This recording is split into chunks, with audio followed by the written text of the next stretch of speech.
Hi, this is Coralla Ficklin at CorallaFicklin.com and WelcomeNetwork.com. I left a little bit fast on that last video, I think it was video number 4.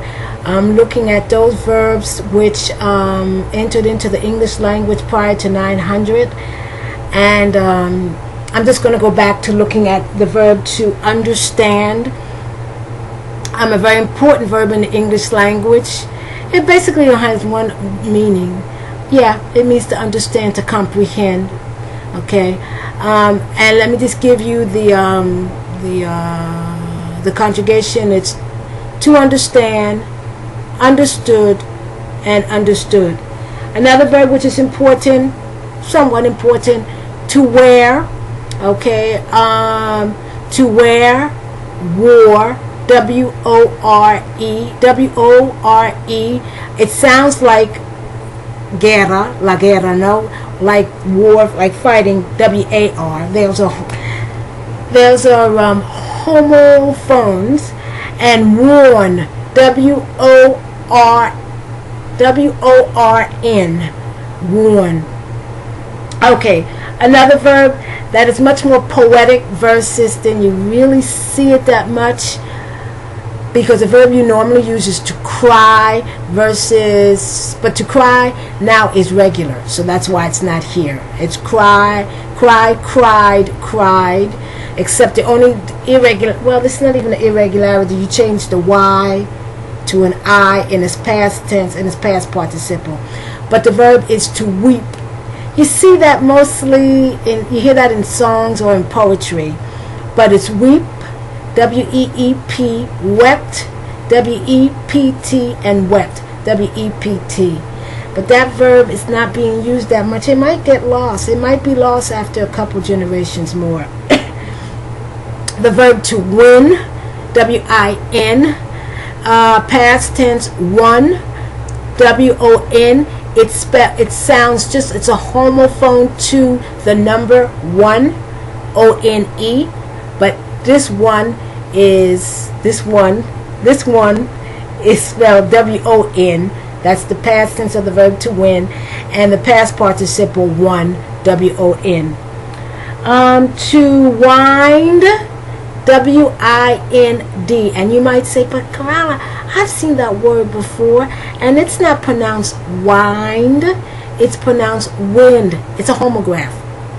Two words spelled exactly the same but pronounced differently. To wind, W-I-N-D, it's a verb, and it means, like, for example, let's say you remember used to have these, I don't think they still have these kind of clocks. They're called wind-up clocks, and you go, okay? That's to wind. It's to take something and to wind it. All right.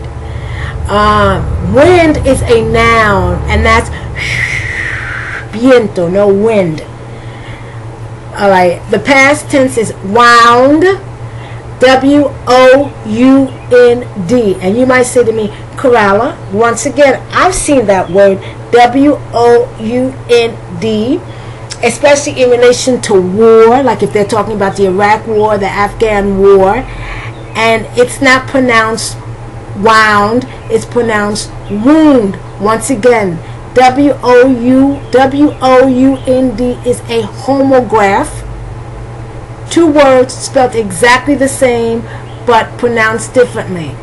When it is the past tense and the past participle of the verb W-I-N-D, wind,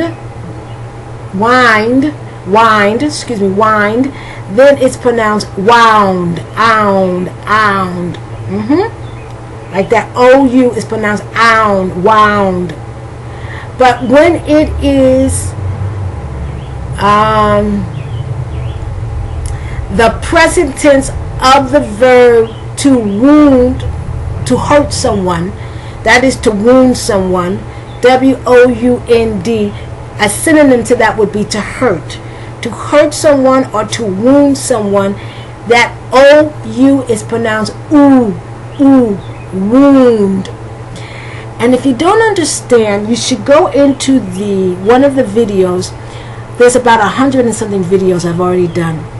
Go into videos that looks at the diphthong OU, you will see that the OU has about 8 different pronunciations.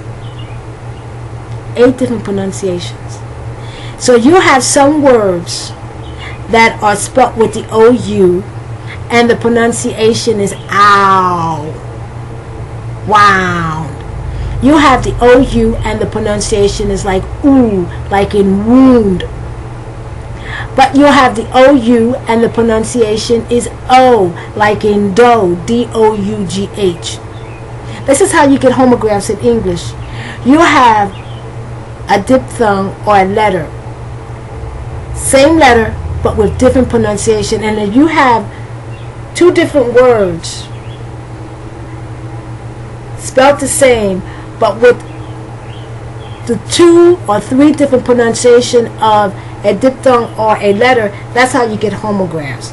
Go in and look at the homographs that I have as far as pronunciation is concerned. It'll help you understand better. I have it in audio and I also have it in video. Okay, so the last one, to write. A relatively important verb, yes. To write, past tense wrote, and past participle written. So once again, what are we looking at? We're looking at somewhat indirectly the history of the English language, but looking at it through the irregular verbs that came into the English language during that period of time when English was basically almost 99% wholly a Germanic language. You had sprinklings of Latin here and there, but basically it was a Germanic language. You will see that the majority of some of the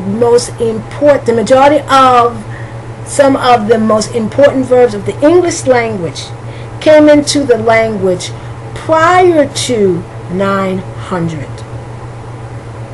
These are very basic core verbs, and you will see that.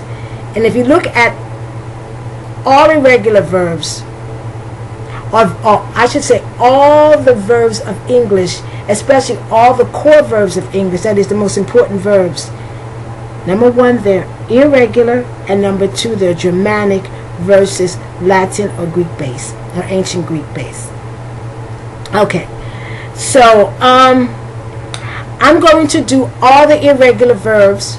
So the next video will look at those verbs was entered into English prior to 1150. So it's around from 900 until 1150, and during that period of time you're making the transition from Old English, still a period of Old English, into Middle English. And Middle English, there you begin to see much more, not that much, but much more Latin-based words entering into the English language.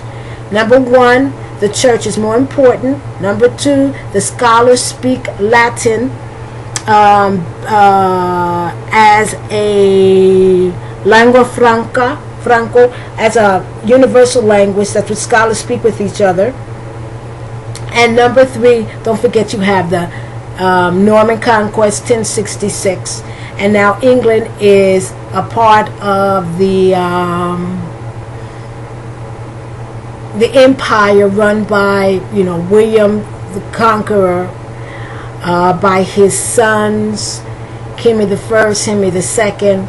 Although Henry the Second I think is after 1150, but I get my dates all mixed up. John, this is after, of Robin Hood fame, and the struggle between the French and the English. Oh, it's a very, very interesting period. So that's in the next video. So this is Coralla Ficklin at CorallaFicklin.com and WelcomeNetwork.com.